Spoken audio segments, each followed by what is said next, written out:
성경토론 민대염.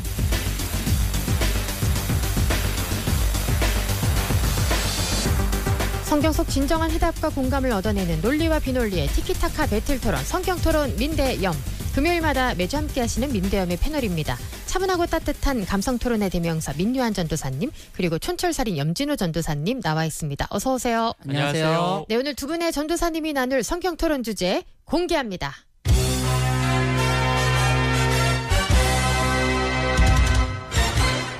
성경 속 최고의 성령 사역은입니다. 성령 강림주의를 보냈죠. 성령님이 역사하신 순간이 성경 곳곳에 기록돼 있는데요. 그중 성령님이 역사하신 최고의 사역이 무엇인지 먼저 민유한 전도사님부터 기조 발언해 주시죠. 예, 제가 선택한 성경 속 최고의 성령의 사역은요, 이 오순절 마가의 다락방에 있었던 성령 강림 사건입니다. 예수님께서 부활하시고 승천하신 후인 오순절의 어느 날 예수님을 사랑하는 120명의 문도들이 이 마가의 다락방에 모였습니다. 그리고 그곳에서 귀한 이 모임을 갖던 중 호련히 하늘로부터 급하고 강한 바람 같은 소리가 그들이 있던 방을 가득 채웠고, 이 동시에 마치 불이 혀처럼 갈라져 각각 그들의 머리 위에 임하는 이 영적인 현상을 그들이 체험하게 되는 거예요. 이 성령의 충만함을 받은 그들은 모두 성령의 말하게 하심을 따라 각기 다른 언어들로 말하기를 시작하는데, 이 당시 예배하기 위해 각국으로부터 예루살렘에 찾아온 이 경건한 유대인들의 말에 따르면 그 소리는 마치 하나님의 큰일을 선포하는 것과 같았더라라고 이야기하는 거예요. 그리고 그들의 말은 곧 성령 강림 사건이 끝난 직후 이 성령을 경험한 제자들을 통해 고스란히 실현되기를 시작하는 것을 보게 됩니다. 마치 예수님의 때와 같이, 아니 그보다 훨씬 더 풍성하게 그들은 그들 가운데 임하신 성령님을 통해 이 말할 수 없는 하나님의 큰 일들을 거침없이 이루어가기를 시작합니다. 마치 새로운 세계의 문이 열리듯 이 오순절 성령 강림 사건은 이 새로운 성령 시대를 알리는 출발 지점이 되더라는 거예요. 이와 같다면 성경 속 최고의 성령 사역, 오순절 마가의 다락방에서 있었던 이 성령 강림 사건이지 않겠는가 한다는 것이죠. 네, 민유한 전도사님은 성경 속 최고의 성령님의 사역으로 오순절 마가의 다락방 말씀해 주셨습니다. 염진호 전도사님은 어떤 사역 말씀하실지 먼저 기조 발언 들어볼게요.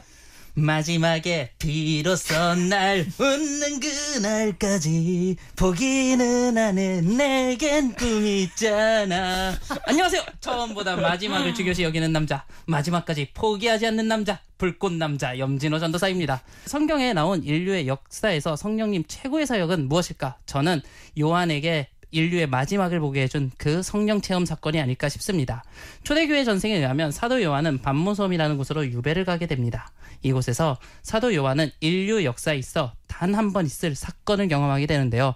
바로 우리가 사는 이 땅의 마지막과 동시에 다시 오실 예수 그리스도에 대해 경험하고 글로 남깁니다. 네, 맞습니다. 그 결과물이 우리가 성경 맨 마지막에 볼 수 있는 요한계시록입니다. 우리는 계시록을 통해 그에게 성령님이 얼마나 강하게 역사하셨는지를 간접적으로 볼 수 있습니다. 왜냐하면 대부분 내용이 다 상징성 있는 비유로 되어 있기에 해석하기 굉장히 까다롭습니다. 그만큼 성령이 강하게 역사하시어 한 가지 환상이 아니라 여러 환상을 보여주셨기 때문이죠. 그리고 이 난해도 정도는 성경 66권 중 최고의 난해함을 자랑하지 않나 싶습니다. 계시록이 쓰인 지 2000년이 지났음에도 아직도 학자들 간에 의견이 불일치하고 있다는 것이 그 증거라고 생각합니다. 또 교회사 안에 많은 이단들이 계시록을 잘못 해석해서 발생하기도 하였고요. 이만큼 계시록은 주의 성령 안에서 올바로 분별하며 읽어야 하는 문헌이고, 이는 계시록에 하나님의 성령이 얼만큼 역사하셨는가, 얼만큼 강력하게 임재하셨는가에 대한 반증이 아닐까 싶습니다. 인류 역사에 있어 단 한 번 있었던 바로 그 사건, 요한이 세상의 종말을 본 성령 체험. 오늘 제가 꼽은 성경 속 최고의 성경 속 최고의 사역이라고 생각합니다. 지금 본인이 최고의 전도사라고 갑자기 주장을. 아니요, 저 갑자기 본인 PR을 갑자기. 아니요, 갑자기 여기서 오늘도 염전도사님 이렇게 올라와서 제가 그거를 보다가 순간 말이 꼬여버렸네요. 깜짝 놀랐네요. 갑자기 PR을 하셔가지고. 아유, 네. 염진호 전도사님 주장한 성령이 임한 사건으로 요한계시록 꼽아주셨습니다. 여러분은 성경 속 성령의 사역 무엇이 생각나시나요? 여러분의 의견 보내주세요. 문자 샵 1313, 카카오톡 YDCBS, CBS 레인보 어플 게시판으로 보내주시면 의견 소개해드리고 커피 쿠폰 보내드리도록 하겠습니다. 그렇다면 이번에는 민전도사님부터 왜 마가의 다락방을 주장하시는지 본격적으로 이야기 들어볼게요. 그래요. 우리 염전사님 오늘 텐션이 굉장히 좋으신데요. 네. 마지막 승부. 그렇죠. 제가 오늘 무엇 때문에 오순절 마가의 다락방에 임재하신 성령 강림이 이 성경 속 최고의 성령의 사역인가. 1차적으로 오순절 성령 강림 사건은 이 제자들로 예수님의 지상명령을 효과적으로 수행할 수 있도록 이 필요한 그 능력을 수요하신 사건이기 때문이라는 겁니다. 예수님은 이미도 당신의 생전에 이 제자들을 곁에 두시고 그들을 권위 있는 당신의 증인들로 훈련을 시키셨죠. 그러나 육신의 옷을 입고 오신 예수님이시기에 그들에게 하나님의 그 온전하신 뜻을 모두 가르치시기에는 이 제한이 좀 있으셨던 겁니다. 고로 예수님은 약속하시기를 장차 성령께서 오시면 너희를 온전히 깨닫게 하고 당신이 이루실 일을 완성하실 것이다 라는 말씀을 하시는 거예요. 예수님의 이와 같은 말씀은 곧 성령이 오시면 그때 비로소 이들로 능력 있는 주님의 증인된 사명을 이룰 수 있을 것이다 라고 말씀하신 것이죠. 이와 같은 주님의 약속이 성취되는 현장이 어디입니까? 바로 오순절 이 마가의 다락방에 강력하게 임하신 성령의 강림을 통해 성취되고 또 시작되어지게 되더라는 것이죠. 자, 여기서 한 가지 더 나아가 우리가 왜 오순절 성령 강림이 이토록 중요한지를 또 한 가지를 살펴볼 텐데, 그것은 오순절 성령 강림을 통해 이제 사도들과 더불어 이 모든 이들이 이 성령의 시대에 증인된 삶을 살 수 있게 되었기 때문입니다. 오순절 성령 강림의 1차적인 수요자들은 바로 예수님의 사도들이었어요. 그러나 이 성령은 그들로 주님의 온전한 증인이 되도록 무장시켜 주셨을 뿐만 아니라 동시에 그 성령의 강림을 통해 또 다른 하나님의 백성들까지도 그리스도의 증인이 될 수 있도록 무장시켜 주셨다는 것이지요. 이로써 이제 성령 충만은 사도들뿐만 아니라 더불어 모든 그리스도인들의 능력, 무기가 되어지더라는 겁니다. 이로써 오순절 성령 강림은 하나님의 백성들이 성령을 받는 새로운 시대가 도래했음을 알리는 중요한 사건이 되어지더라는 것이지요. 이와 같다면 성경 속 최고의 성령의 사역, 바로 오순절 마가의 다락방에 있었던 성령 강림 사건이다라는 것입니다. 오늘따라 염전도사님 조용하신데, 아니야. 아까 그 기조바람 때 그 패기, 그 텐션 어디 갔습니까? 이거 뭐. 오늘 제가 바른 화장품이 올인원인데 한 번에 반박하려고 지금 준비하고 있었습니다. 그런 거예요? 저는 그럼요. 또 반박 불가라서 기권하신 줄 알았어요. 아니라 그렇지 않고 그냥 올인원. 요즘 올인원이 대세이기 때문에 올인원 화장품처럼 이렇게. 요거는 PPR 아닌 거죠? 괜찮죠? 요거는. 네, 괜찮습니다. 올인원. 네, 한번 해보시죠 그러면. 자, 좋습니다. 민전도사님께서 오순절 마가다락방 이야기가 왜 성령 강림 사건인지 두 가지 측면에서 말씀해 주셨는데요. 하나는 예수님의 약속의 성취라는 측면에서, 또 다른 하나는 성령의 시대라는 표현을 써서 말씀을 해주셨습니다. 자, 하나씩 이야기해보죠. 첫째, 예수님의 약속의 성취라는 측면에서 오순절 성령 강림 사건을 이야기해 주셨는데요. 글쎄요. 만일 약속의 성취라는 측면에서 성령의 강림 정도를 정하는 거라면 계시록만 한 것이 없죠. 왜냐하면 오순절 성령 강림은 이미 이루어진 과거의 약속이었지만 요한에게 임했던 성령은 앞으로 성취될 사건을 우리에게 미리 이야기해주고 있죠. 그리고 저는 이루어진 약속인 오순절 성령 강림 사건보다는 앞으로 이루어질 약속, 계시록의 사건이 더 강력한 성령의 임재가 있다고 생각합니다. 그리고 이것은 기독교의 정체성하고도 연관이 되어 있다고 생각합니다. 기독교의 정체성은 앞으로 이뤄질 약속을 바라보고 나아가는 종교이기 때문입니다. 그리고 그것을 알려주는 것이 바로 요한에게 임했던 성령의 임재였죠. 두 번째도 마찬가지 같아요. 두 번째로 오순절 성령 강림이 새로운 시대의 문을 열었다고 민전도사님께서 말씀해 주셨는데, 이 또한 앞서 말씀드린 것과 같이 비슷한 논리로 이야기할 수 있을 것 같습니다. 오순절로 인해 우리는 새로운 시대를 맞이했습니다. 네, 맞습니다. 그런데 계시록은 우리에게 다가올 새로운 시대를 이야기하고 있으며 그렇기 때문에 조금 더 강력한 성령의 임재가 아닐까 싶습니다. 글쎄요. 그건 생각하기 나름 있지 않을까요? 오순절이 있기 때문에 요한계시록 쓸 수 있는 것 아니겠습니까? 좋습니다. 그러면 이렇게 한번 생각을 해보죠. 민전사님, 진아나운서님 평소에 운동 좀 좋아하시나요? 저 운동 좋아합니다. 저도 좋아해요. 그러면 운동을 좋아하시니까 더 잘하실 겁니다. 저는 좀 헬스를 조금 좋아하는 편인데 헬스를 하다 보니까 한 가지 깨달은 사실이 있습니다. 그것은 사람의 몸 안에서 가장 힘이 강하게 나올 때는 바로 마지막 하나를 더 할 때라는 것입니다. 진아나운서님 아시잖아요. 진아나운서님 이 헬스 하셨다고 하시는데 아시잖아요. 하나 더 할 수 있습니다. 자, 호흡 들여 마시고 내뱉고 하나 더 할 수 있다. 할 수 있다. 할 수 있다. 이거 아시잖아요. 지금이 이미 마지막인 것 같은데 그 하나 더 하라는 그 공포. 그렇죠. 자, 민천호사님도 뭐 그 달리기 하신다는데 그 진짜 숨이 턱까지 차오를 때 조금만 더 뛸 때 그때 아시잖아요. 그쵸? 저는 쉬는데요. 자, 민전도사님이 살이 안 빠지는 이유가 여기에 있습니다. 좀 자, 무리하지 않기를 원해서. 예. 자, 이거를 좀 적용해서 생각을 해보면은 성령님이 가장 강하게 임했을 때는 성령님 그의 성도들에게 마지막으로 하나님의 뜻을 계시할 때 그때가 마지막으로 강하게 임하셨다는 거죠. 그래요. 뭐 듣고 보니까 성령님이 헬스 트레이너인가. 네. 자, 아니요. 자, 이게 웃자고 한 이야기지만 말이 안 되는 이야기는 아닙니다. 상식적으로 했을 때 이 말이 정말 되는 이야기입니다. 하나님의 성령이 언제 강하게 임했는가? 그것은 그의 뜻을 마지막에 계시할 때 그때 강하게 임했다라는 겁니다. 이거 심플하고 논리적이지 않나요? 그래요. 아니 뭐 이런 논리라면 그럼 다른 성경들은 뭐 성령님이 좀 덜 중요하게 생각하신다 뭐 이런 말씀이신가요? 아니 뭐 그렇지는 않죠. 모든 성경이 하나님의 영감으로 되어 있고 감동으로 되어 있기 때문에 모든 성경에는 뭐 우위라는 것은 없죠. 다만 그렇죠. 네.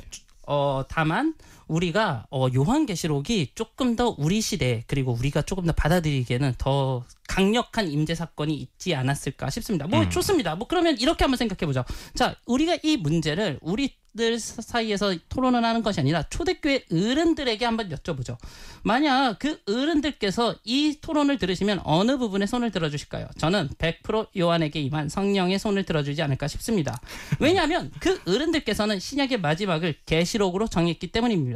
만일 어른들께서 오순절 성령 강림이 중요하다고 생각하셨다면 성경을 사도행전 28장에서 마치셨겠죠. 그리고 계속해서 복음을 널리 전파해서 액트 29를 쓰자, 사도행전 29장을 쓰자 이런 뉘앙스로 이야기하셨겠죠. 하지만 그 어른들께서는 계시록을 마지막에 두었습니다. 왜? 요한계시록이 가지고 있는 의미가 오순절 성령 강림보다 더 중요하다고 생각했기 때문입니다. 네. 그러니까 민정사님 그 어른들 하시는 이야기에 조금 좀 따라와 보시죠. 그 초대교회 어른들께서 그렇게 말씀하셨습니다. 네, 너무 어른이면 이게 뭐 요한계시록을 꼭 얘기한다고 생각을 하시는데 만약에 요한계시록 얘기 안 하면 뭐 어른이 아닌가요? 뭐 나이를 헛먹었나요? 아니 또 뭐 그렇게까지 뭐 접근을 하시면 이렇게 접근하시면 뭐 저도 뭐 할 말은 없지만 어쨌든 그 초대교회 어른들은 좀 그랬다는 겁니다. 그래요. 여튼 염전사님 말씀 들어보니까 마지막이니까 가장 중요하고 강력하다 뭐 이런 말씀이시죠. 뭐 어른들께서 이렇게 억지스럽지는 않으실 텐데. 여튼 뭐 더불어 이 성령님께서 이게 좀 궁색하게 아껴두셨다가 마지막에 더 큰 은혜를 주실 분 같지도 저는 않거든요. 하여튼 저는 최종적으로 오순절 왜 성령 강림 사건이 최고의 성령의 사역인가 좀 살펴본다면 오순절 성령 강림 사건은 앞으로 일어날 이 모든 부흥의 첫 열매가 되더라는 겁니다. 성령님은 오순절 성령 강림을 통해 온 성도들이 하나님의 임재를 강력하게 체험할 수 있도록 하셨죠. 마치 마가의 다락방에 모여있던 자들과 같이 말이죠. 그들은 성령의 불이 마치 혀처럼 갈라져 각 사람의 머리 위에 임하는 영적인 현상을 체험하게 됐고 더불어 자기 죄를 깊이 회심하며 주님께로 돌아오는 3,000명, 5,000명의 성도들을 경험하게 되었습니다. 저 민전사님 여기서 마가의 다락방에는 120문도만 있었는데 그 120문도를 통해서 회심한 3,000명, 5,000명 얘기하면 저는 그러면 계시록의 순교자 14만 4천 이야기할 수밖에 없습니다. 그럼 뭐 얘기하시지 그러셨어요. 그래서 이따가 얘기하려고요. 예. 그래요. 한번 기다려 보시죠. 그래요. 하여튼 뭐 이러한 일들을 경험한 그들, 이러한 일들은 오늘날에도 여전히 부흥의 현장에 나타나는 일들로 이 오순절 성령 강림은 이 영적 부흥의 첫 열매가 되어지더라는 겁니다. 물론 오늘날 이 성령의 다양한 현상들에 대해서는 교회별로 교단별로 뭐 논의가 있을 수 있지만 성령을 통해 교회에서 나타난 이 귀한 열매들, 예컨대 새 생명과 기쁨, 영적인 교제와 예배, 이 자유와 담대함, 그리고 증인으로서의 능력들은 오늘날 여전히 영적 부흥의 현장에 나타나고 있는 이 성령의 열매들이더라는 것이지요. 이러한 천에서 오순절 마가의 다락방의 성령 강림 사건은 모든 성령, 이 영적 부흥의 첫 열매가 되는 사건이더라는 겁니다. 이와 같다면 오늘날 여전히 우리가 가장 좀 주목해 보아야 할 성령님의 최고의 사역, 바로 오순절 마가의 다락방에 있었던 성령 강림 사건이 아니겠는가 한다는 것이지요. 예, 좋습니다. 저도 그러면 말씀을 한번 드려보겠습니다. 민전도사님께서는 마가의 다락방의 성령 강림 사건을 통해 수많은 회심자들이 나왔다고 하셨는데요. 네. 저는 아까 말씀드린 것처럼 반대로 저는 요한계시록의 사건을 통해 수많은 순교자 선배님들이 나왔다고 말씀드리고 싶습니다. 사실 이거는 입에 담기도 너무 송구스러울 정도의 이야기니 짧게만 말씀드리겠습니다. 갖은 박해와 핍박, 모욕 속에서도 2000년간 각지에서 믿음의 선배님들이 자신의 목숨을 초기와 같이 버릴 수 있었던 이유는 요한계시록에 나타난 천성을 바라보며 나아간 이유가 아닐까 싶습니다. 그리고 그분들께서 우리 주님처럼 하늘의 미달이 되어 희생을 하셨기에 지금의 우리도 이렇게 존재하고 있는 것이라 생각하고요. 그래요. 자, 그분들이 이게 요한계시록만 보지는 않았을 것 같은데요. 그렇기는 하죠. 하지만 그분들 마음속에는 언제나 요한계시록에서 다가오는 그 천성, 요한계시록에 나타난 다시 오실 주님에 대한 소망이 있었기 때문에 그게 가능하지 않을까 싶습니다. 그래요.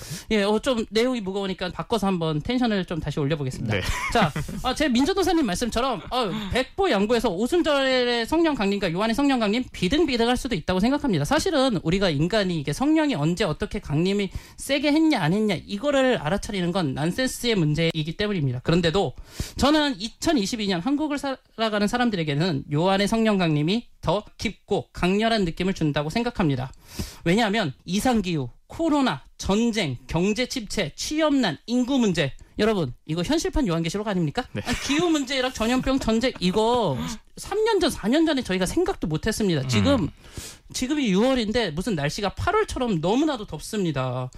실제로 제가 얼마 전 지식 관련된 콘텐츠를 다루는 너튜브를 봤는데 네. 거기서는 이상기후에 대해서 이렇게 이야기하더라고요.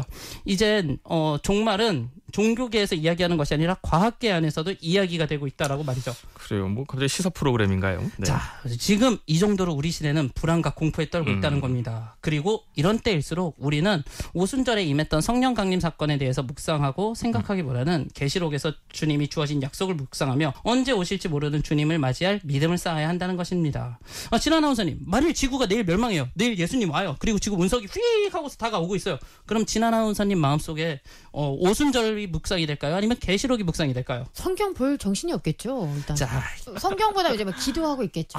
그렇죠. 자, 근데 이제 기도도 우리가 또 성경을 좀 펼쳐놓고 기도를 하거나 아니면 성경 말씀을 읽으면서 기도를 해야 되는데, 민조사님 지구가 내일 멸망하는데 오순절의 성령 강림을 보시겠습니까? 아니면 계시록의 성령을 보시겠습니까? 저는 이게 오순절의 성령 강림을 통해 임하신 성령님을 지금 체험하고자 할 것 같은데요. 자, 제가 네. 알겠습니다. 자, 내일 일은 남 몰라요 아닌가요? 주님께 맡겨드려야 되죠. 예. 자, 알겠습니다. 좋습니다. 자, 민전도사님의 믿음 제가 물러서지 않아요. 네. 알겠습니다. 저한테 왜 물어보셨죠?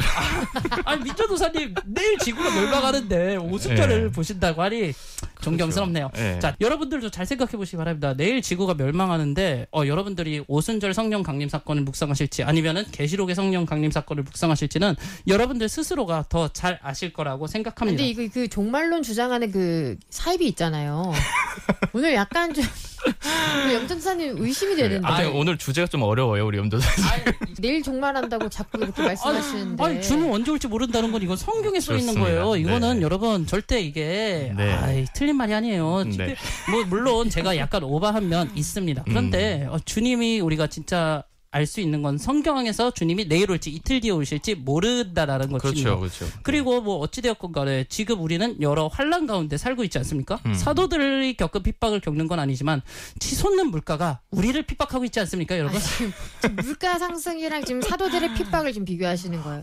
이거 진짜 되게 중요한 문제예요. 이것 때문에 좌절하고 낙심하고 진짜 슬픈 소식이 너무 많이 들어요. 근데 요한계시록에 그 물가 상승도 좀 나와 있나요? 이게 받아들이기에 따라 해석하기에 따라 다를 수도 있어요. 제가 봤을 때는 지금 요한계시록의 시대에 충분하다고 생각합니다. 아니 이 정도면 오늘을 살아갈 성령님이 필요한데요. 그렇죠. 네. 그러니까 우리가 좀 계시록을 조금 더 묵상해 보자는 거죠. 좋습니다. 그렇다면 오늘날 좀 힘들고 어려운 시기에 있어서 조금 더 와닿는 성령 강림 사건은 오순절 성령 강림 사건이 아니라 환난과 고난 중에서도 믿음 잃지 않고 언제 오실지 모르는 예수님을 기다리는 요한의 성령 임재 사건이라는 것입니다.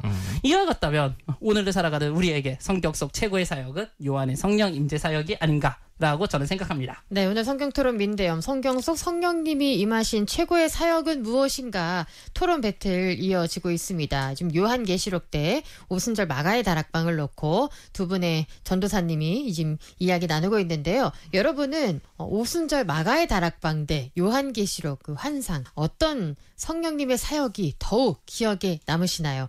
여러분의 의견 나눠볼게요. 먼저 레인보우 김정은 님이 보내주신 사연입니다. 오순절 마가의 다락방이요. 두 분 전도사님 세밀하시고 말씀 한 말씀 다 팽팽하네요. 조용히 말씀하시면서도 할 말 다 하시는 민전도사님 그리고 분위기 살리시면서 말씀하시는 염전도사님 말씀에 아멘 하시면서 보내주셨습니다. 레인보우 깻잎님 의견 민전도사님 읽어주시죠. 네, 마가의 다락방의 한 표입니다. 이 최후의 만찬이 일어난 장소이며 성령의 체험이 일어난 현장.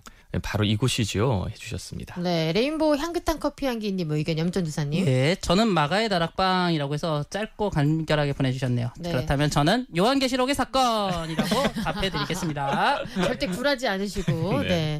오늘 이렇게 마가의 다락방으로 쏠린 이유가 뭐라고 생각하세요, 염전도사님? 글쎄요, 성령 강림이라고 했을 때는 마가의 다락방이라는 딱 공식이 정해진 것 같아요. 그래서 그렇죠. 그렇게 됐는데 네. 예. 요즘 마트 한번 갔다 오시면은 여러분들 생각이 바뀌실 겁니다. 마트 갔다 오시면은 요한계시록이구나 이렇게 바뀌실 수도 있고 주유소에서 기름 한번 넣으시면은 또 마음이 또 확 바뀌실 수도 있으니까 네. 오늘 주유소 한번 다녀오시죠. 네. 네, 마지막으로 두 분의 마무리 발언 짧게 부탁드리겠습니다. 민유한 전도사님부터요. 네, 바벨탑으로 인해 각각 나뉜 언어는 인류로 하나 되지 못하는 이 결정적인 사건이 되었죠. 그러나 오순절 마가의 다락방에 임재하신 성령으로 인해 그들은 인종, 국가, 언어를 초월하여 하나 되는 모습을 회복하게 됩니다. 그리고 그때 비로소 초대교회가 시작되어지더라는 거예요. 이와 같이 오늘날 우리의 삶에 분열되고 찢어진 현장을 하나님이 기뻐하시는 교회로 역전시켜갈 수 있는 유일한 비결은 그것은 오직 교회를 세우신 성령님께 있는 줄로 믿습니다. 성령의 충만함으로 승리하시는 여러분 되시기를 소망합니다. 네, 염전도사님. 자, 어려운 계시록이 우리에게 알려주는 한 가지 메시지가 있습니다. 그거는 주님이 언제 오실지 모르니까 신부의 믿음으로 준비하라는 것입니다. 스테니 하우스의 말처럼 우리의 시민권은 하늘에 있습니다. 오늘 하루 여러분 주변의 어려운 일들, 힘든 일들 생각하지 마시고 하늘 시민권을 가진 사람으로서 오늘 하루 힘내시는 하루 되셨으면 좋겠습니다. 네, 성경토론 민대요. 오늘 성경 속 성령님이 역사하신 사역을 꼽아봤는데요. 성령님 지금도 우리 안에 거하고 계십니다. 성령님과 동행하는 여러분 되셨으면 좋겠습니다. 성경토론 민대요. 저희는 다음 주 금요일 이 시간에 새로운 주제로 함께 찾아뵐게요. 두 분의 전도사님 고맙습니다. 네, 감사합니다.